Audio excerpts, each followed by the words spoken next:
அனைவருக்கும் வணக்கம். Welcome to cinema land. Nia DaCosta டைரக்ஷன்ல இன்னைக்கு தியேட்டர்ஸ்ல வெளியான 28 years later the bone temple என்ற ஹாரர் படத்தின் விமர்சனத்தை தான் இந்த எபிசோட்ல நாம பார்க்க போறோம். ஃபர்ஸ்ட் இந்த படத்தோட ஸ்டோரி என்னன்னு பார்த்துடலாம். ஒரு கொடிய வைரஸால அழிந்து போன உலகத்துல இந்த படத்தோட கதை ஸ்டார்ட் ஆகுது. இந்த உலகத்துல மனிதர்கள் ரெண்டு வகையா மாறிட்டாங்க.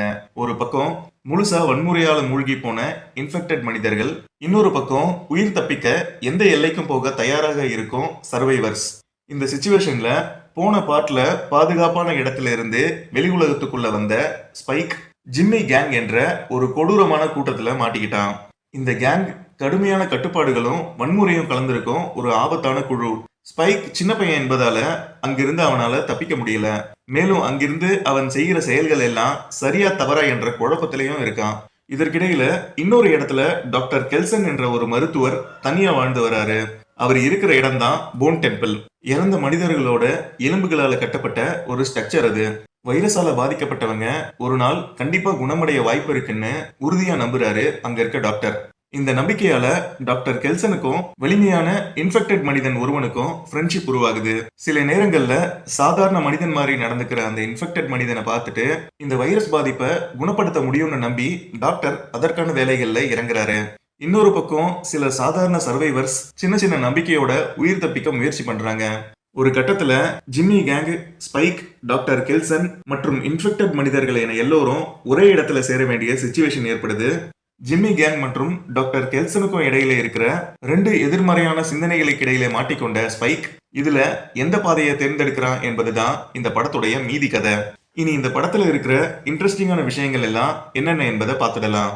நம்பிக்கை இல்லாத இந்த உலகத்துல உயிர் தப்பிக்கிறதுக்காக மனிதன் எவ்வளவு தூரம் போவான், அவனோட மனசு எப்படி மாறுது, அதிகாரம் வந்தா அவன் எப்படி கொடூரமா மாறுறான் என்ற விஷயங்களை ஆழமா பேசுற கதை. உலக அழிவுக்கு பின்பு நடக்கிற ஹாரர் கதை என்றாலும் இதுல சர்வைவல் த்ரில்லர், சைக்காலஜிக்கல் டிராமா, வன்முறை நிரம்பி இருக்கிற ஒரு குழு சம்பந்தப்பட்ட எலிமெண்ட்ஸ் எல்லாம் இந்த கதையில கலந்திருக்கு.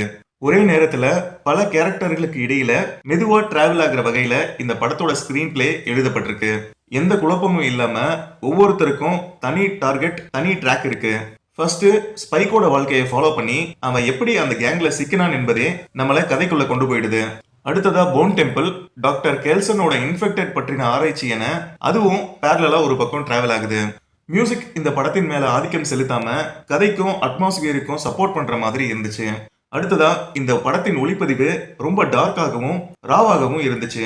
அழகா காட்டணும்னு பாலிஷ் பண்ணாம அந்த உலகம் எவ்வளவு செதஞ்சிருக்கு, பாதுகாப்பு இல்லாத சூழ்நிலை எப்படி ஃபீல் ஆகுதுன்னு நேரடியா காட்டுற மாதிரி கேமரா பயன்படுத்தப்பட்டிருக்கு.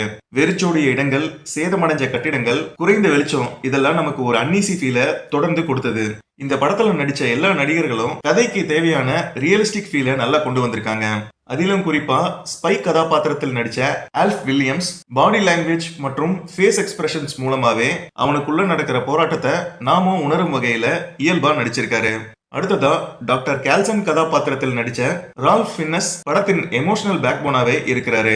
டைலாக்ஸ் இவருக்கு கம்மியா இருந்தாலும் இவரின் ஆக்டிங்ல அமைதி, கருணை மற்றும் பிடிவாதம் என இவர் வெளிப்படுத்தியதெல்லாம் இவருடைய கேரக்டருக்கு ஏத்த மாதிரி ரொம்ப ரியலா இருந்தது. அடுத்ததா ஜிம்மி கேங்ல இருக்க கதாபாத்திரங்கள் அமைதியான பேச்சு, திடீர் வன்முறை என அதிகமான பயத்தை உருவாக்கும் விதத்துல நடிச்சிருந்தாங்க. படம் சொல்ல வந்த மெசேஜை ஸ்ட்ராங்கா க்ளோஸ் பண்ற மாதிரி படத்தின் கிளைமேக்ஸ் இருந்தது.